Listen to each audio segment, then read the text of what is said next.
Muy buenas tardes con todos. Nos encontramos en la Universidad de Especialidades del Espíritu Santo, en el Laboratorio de Anatomía, junto al doctor Juan Carlos Moreira, neuroanatómico y neurocirujano con especialidades en enfermedades del sistema nervioso, con el que vamos a tratar temas sobre enfermedad de Parkinson y tratamientos que se utilizan para mejorar a las personas que tienen este padecimiento.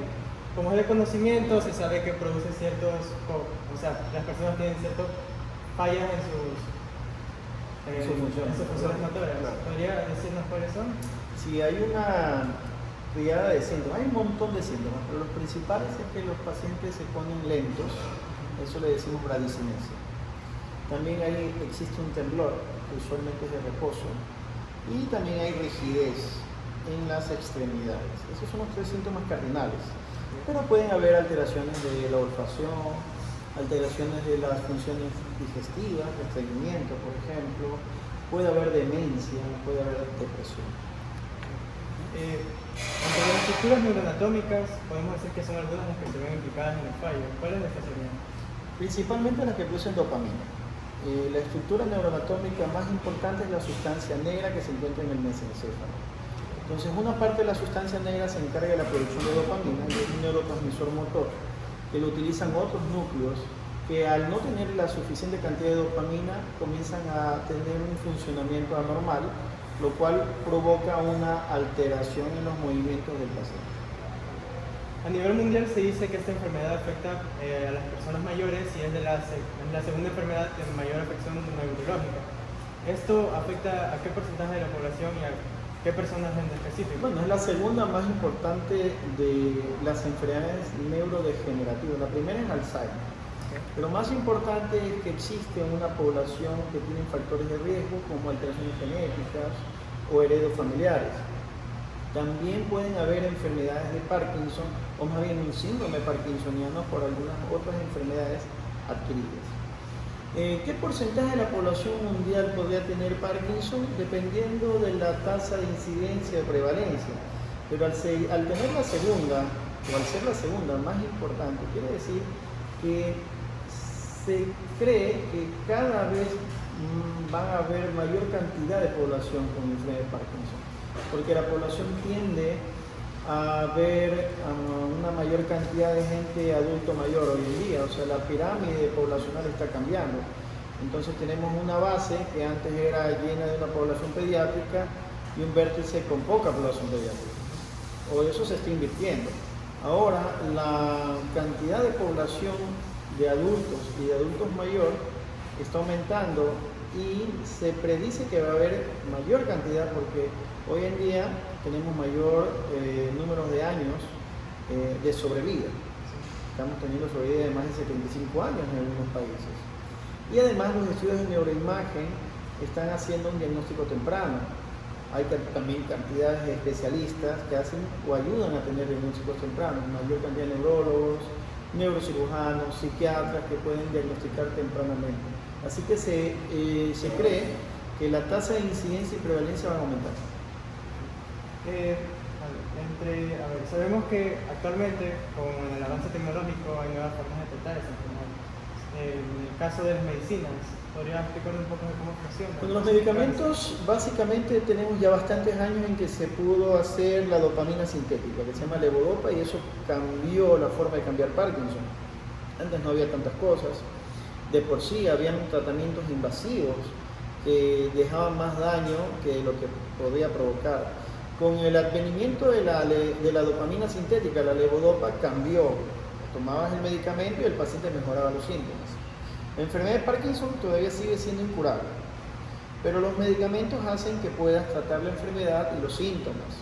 De por sí, nuestra batalla es utilizar la menor cantidad de medicamentos con el mejor resultado funcional. Sin embargo, a pesar de eso, en el transcurso de los años, los pacientes, como es una enfermedad degenerativa y todavía no la podemos curar, significa que a lo largo de los años los pacientes van a empeorar sus síntomas a pesar del medicamento, o van a requerir mayor cantidad de dosis para que los síntomas no aparezcan tan importantemente o no se vuelvan tan discapacitantes.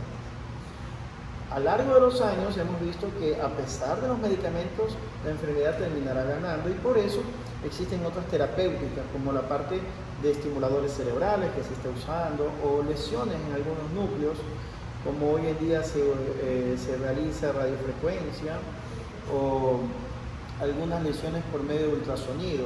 Pero el gol estándar es utilizar estimulación cerebral profunda para ciertos pacientes que son candidatos, más allá de la medicación que tienen que seguir usando. Un poco más de la estimulación cerebral profunda. ¿En qué consiste y qué pacientes serían aptos para esto?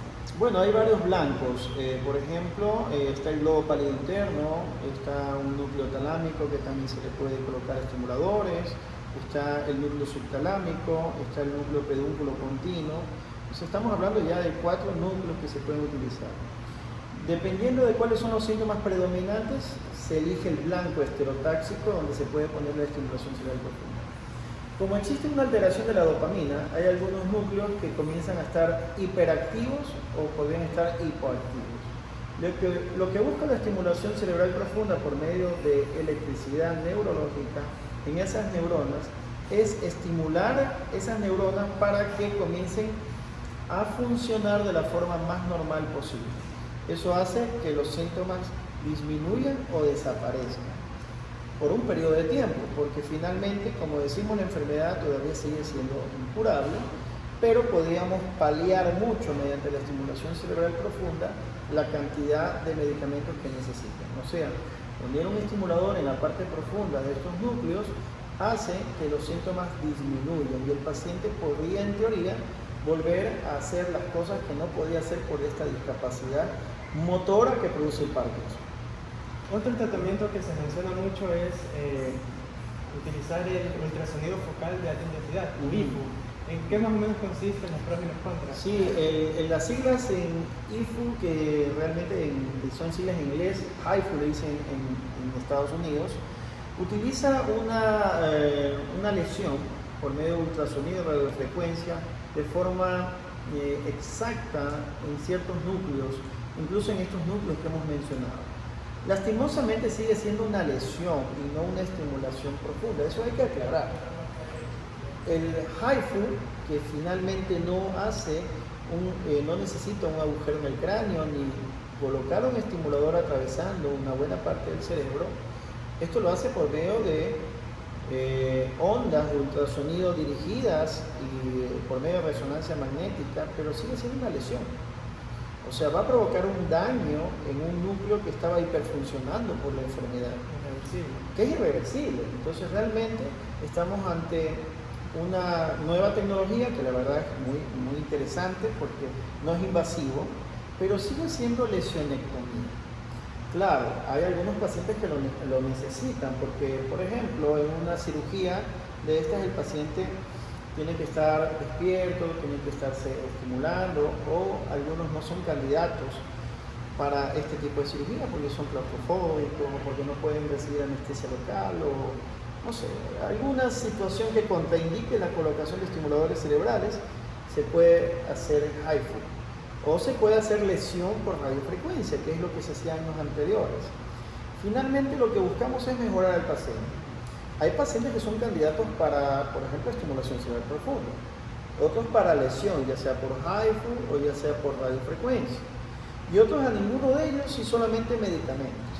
Siguen saliendo al mercado medicamentos que ayudan mucho al manejo de los síntomas. Incluso lo que buscamos es que no consuma tanta levodopa desde el comienzo, entonces hay agonistas de dopamina, hay algunos anticolinérgicos que se pueden dar en compañía de la levodopa, de forma que el paciente puede estar bien controlado solamente con medicamentos.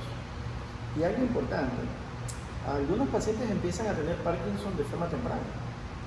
Con esos pacientes que tienen Parkinson de forma temprana, es importante estructurar bien los medicamentos que les van a dar para que no tenga que ser operado tan tempranamente. O sea, porque finalmente, después de 10 años de enfermedad, de repente es un candidato de estimulación cerebral profunda, o HIFU, o radiofrecuencia, dependiendo el lugar, el país, los recursos que tengas, porque de repente no tienes el recurso para una estimulación cerebral profunda, pero tienes el recurso para una radiofrecuencia. En alguien que tiene un efecto secundario a la levodopa, como la distonía, tiene una discapacidad ya por distonía, toca hacer lesión. Lo importante es mejorar la calidad de vida del paciente y enlentecer el progreso de la enfermedad que finalmente no la podemos curar todavía. Doctor, ha sido un gusto tenerlo aquí, muchas gracias. Gracias. Eso ha sido todo por hoy de la Universidad de Especialidad del Espíritu Santo para el Mundo.